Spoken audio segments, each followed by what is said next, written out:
Suriye'nin yapılanmasında, yeniden inşasında inşallah büyük bir rol alacağız. Değerli üyelerimiz, malumumuz Suriye'deki iç savaşlardan dolayı 2011 yılından beri burada misafir ettiğimiz Suriyeli kardeşlerimizle ilgili.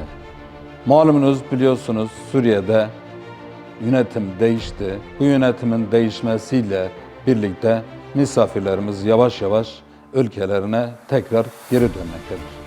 Tabi bizler Şanlıurfa ve Türkiye olarak 2011 yılından beri ülkemize gelen Suriyeli kardeşlerimize gönüllerimize, evlerimizi, yurdumuzu açtık, misafirperverliklerimizi gösterdik onlara.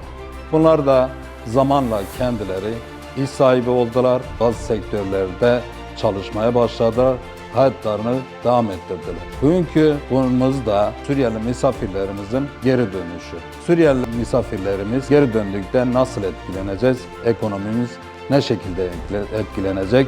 Hangi sektörler daha çok etkileneceğinden dolayı bugünkü bu konuşmamız, bu röportajımızı önemli buluyorum. Suriyeli misafirlerimizin geri dönüşüyle ilgili tabii ki bir iş açığı olacaktır. Olayın ters tarafına baktığımızda işsizlik oranımız da azalacaktır. Türk vatandaşlarımız bu Suriyeli misafirlerimizden dolayı boşalan işletmelerde, iş açığında iş sahibi olacaktır.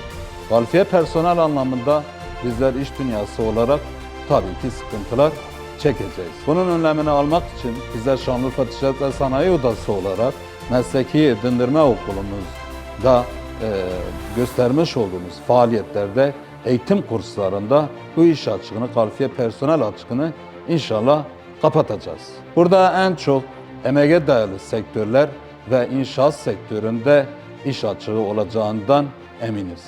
Bununla ilgili de bizim Ticaret Sanayi Odası olarak çalışmamız devam ediyor.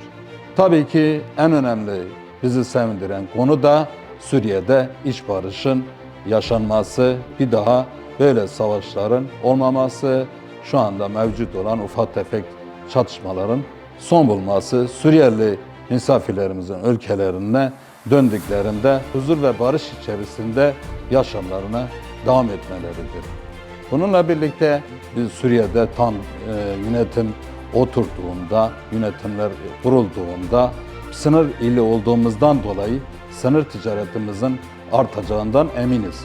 Biz de Şanlıurfa Ticaret Sanayi Odası olarak dış ticaret birimimizle birlikte, sanayicilerimizle, ihracatçılarımızla birlikte bunun hazırlığını da yapmaktayız. Suriye yeniden yapılacaktır. Suriye bizim için büyük bir pazar olacaktır.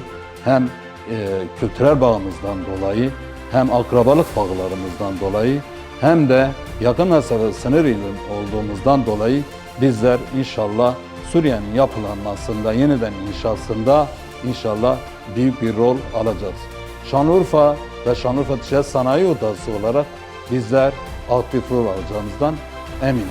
İnşallah Suriyeli vatandaşlarımız evlerine rahatlıkla dönerler, bir daha böyle olay yaşamazlar.